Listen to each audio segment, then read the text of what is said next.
Taon-taon, ang Pilipinas ay dinadaanan ng mga bagyo. Ito ay dahil ang Pilipinas ay kabilang sa mga bansang nasa storm belt.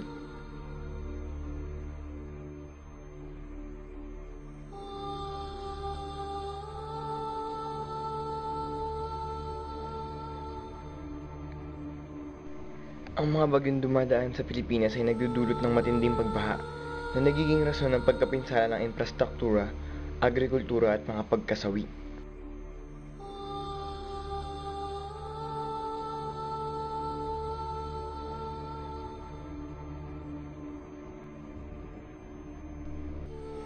Taon-taon na lang din nasisisi ang mga struktura ng pamahalaan na kagaya ng mga dam.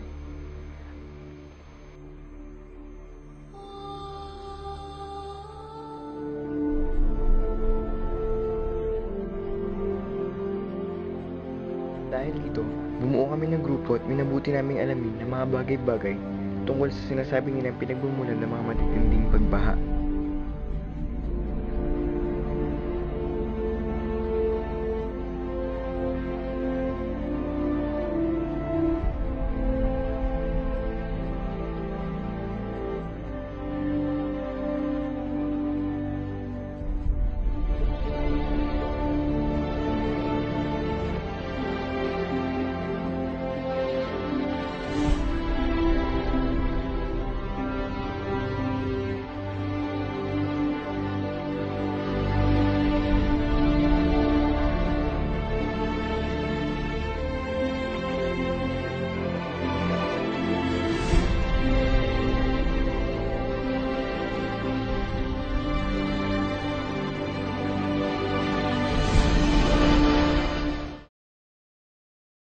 Ika-13 ng Nobyembre, alas 11 ng umaga, 3 oras bago ang laban ni Pacquiao.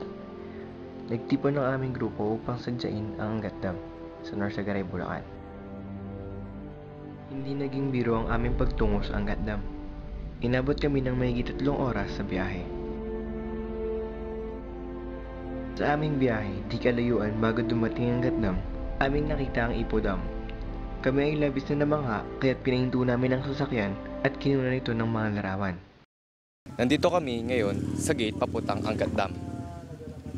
Ang dam na ito ang sinasabing dahilan kung bakit matindi ang pagbaha sa mga karating nitong lugar.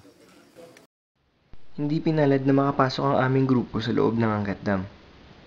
Kaya napagdesisyonan ng grupo na mag-ikot-ikot na lang sa paligid ng dam.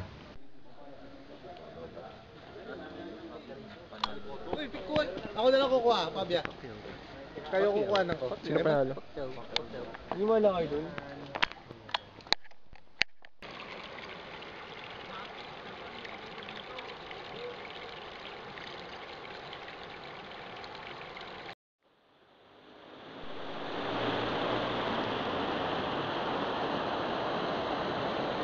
Pagkatapos ng pag-ikot ay nagpahinga ang grupo. Pagkatapos magpahinga ay umuwi na kami ng Manila.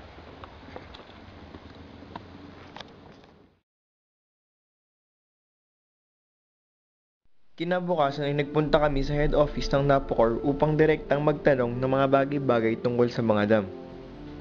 Hindi nabigo ang aming grupo na makakalap ng impormasyon tungkol sa mga dam. Agad sa aming pinakausap ang manager of the Dams, Reservoirs, and Waterways Division.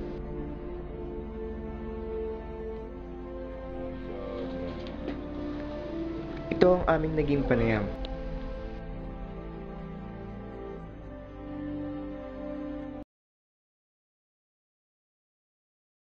Primary purpose ng dam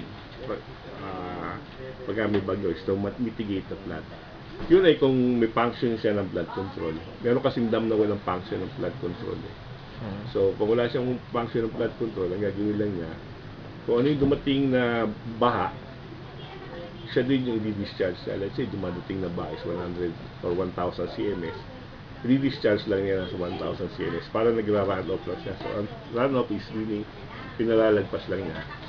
Ngayon, kapag may flood mitigation purpose, pwede na i-store part ng 1,000. Let's say, 800 cms i-store na sa reservoir kung may space. Tapos yung 200 lang ang kanyang i-release. So, maliit lang. So, sa Angat, there is a flood mitigation capacity. So sa Roque meron din, pero sa Angat hindi masyadong malaki. Unless nung dumating ang bagyo ng Alalaman. Pag Alalaman siya, ayun, lahat ng baha capture niya. Mula sa aming naging panayam, maraming bagay ang aming natuklasan. Ang ating mundo ay may kabuuang 577,000 cubic kilometers ng ulan. 59% ng ulan ay nag-evaporate. 38% naman ang bumabalik sa dagat. At 2% lamang ang napupunta sa lupa at nagagamit ng mga tao. Ito ang dahilan kung ba't gumawa ang tao ng dam, upang mapag-imbak ng tubig para sa irigasyon at inumin. Ay sa katataas, ang matinding pagbaha ay dala ng mga clogging sa mga sero. Bakit nga ba nagbabaha ang mga sero na dapat daanan ng tubig? Sino nga bang dapat sisihin? Upang maintindihan niyong mabuti, kami ay gumawa ng paghahambing. Ang dam ay ihahambing natin sa pitsil. Ang tubig ulan naman ay ihahambing natin sa tubig na nasa gripo. Habang ang kalupaan naman ay ihahambing natin sa lababong pinaglalagyan ng pitsil. Ang mga ilog naman na dinadaanan ng tubig baha papuntang dagat ay ihahambing natin sa lagusan.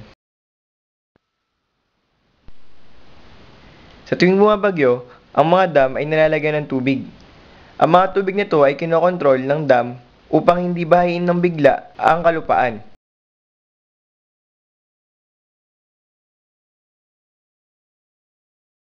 Kita nyo ang tubig ulan na tumatapon mula sa dam at napupunta sa kalupaan. Ito ay dumidiretso sa ilog palabas ng dagat.